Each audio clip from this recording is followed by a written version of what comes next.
Included in the restoration of Minnesota's Capitol building is the transformation of committee hearing rooms. These meeting rooms, where lawmakers have for years debated legislation and hammered out agreements, have been stripped of all furnishings and reduced to a simple shell of what they once were. So the hearing room changes, you kind of can hear in the background here, they're demolishing all the old prior projects that have happened in the 60s, 70s, 80s, 40s, 30s, all of that starting back with a clean slate. We're getting back to the original historic materials that are left. We're finding those as we go along and then restoring those rooms to the current functions. So we're trying to balance the historic fabric of the building and the current modern functions. Typically before, you just came right into the room off the corridors. The opening of the doors let a lot of noise in and disruption. We now have vestibules where you come into that space that help act as a sound block. You can come in, you can make sure you can visually see that you're in the right room. We are doing an induction loop around the room for better hearing for you guys, as well as handicap and variety of hearing issues. We are providing more handicapped seating in the room in better locations. And then we're also doing all new tables for the members at the desk. So we're also very mindful of committees and how they need to be in the hearing rooms.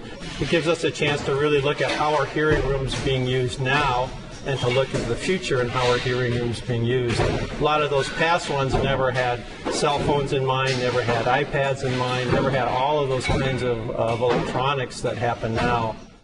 Over the years, Capitol committee rooms have provided various technological challenges, both for lawmakers and members of the public. One of those rooms will remain as is, but will eventually include the same modern upgrades as the new committee rooms. And G15 is a room that represents a classic example of what we're running into for challenges out here in this project, because it's a beautiful room, wonderful historic finishes, and it leaves us very limited options for being able to add any acoustic treatments or being able to add in any new equipment. A lot of the existing technology in committee and hearing rooms is 15, 25 years old. So as part of the project, we're modernizing all of this technology, upgrading it to new digital systems where the old analog systems had been in place.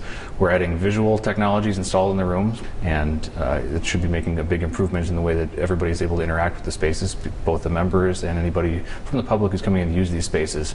They should be able to interact with this technology fairly seamlessly, be able to go about the business, and have the technology enhance that everyday business rather than being an impediment to it. Enhancements to lighting and in the performance of microphones will be particularly important to the overall functionality of modernized committee rooms.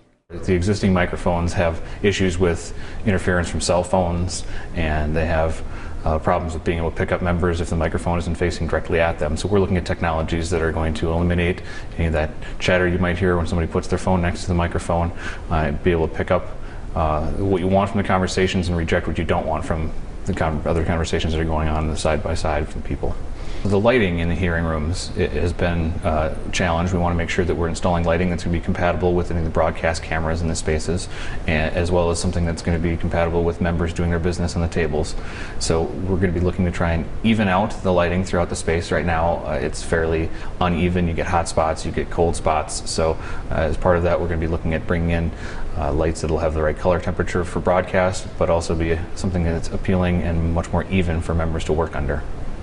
We're putting in new chandeliers that not only have globe lights like the existing ones had, but then there's some LED uplights as well that are really the power horse of the fixture. So those provide a general light illumination throughout the room, but yet the fixture itself looks very much historic.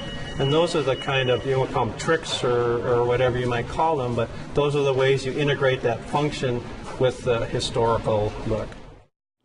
Blending the historic aspects of a century-old building with modern technology is a challenging task, but one that restoration planners embrace as they search for balance between past and present. The public will find the rooms easier to find. They'll have a better knowledge of what's going on in the rooms. And I think we'll find people will want to come in and engage in the hearings more so now than they did in the past. And then the other hand, at the table, the legislators, it will be a better space for them to work, and it will also look more historic.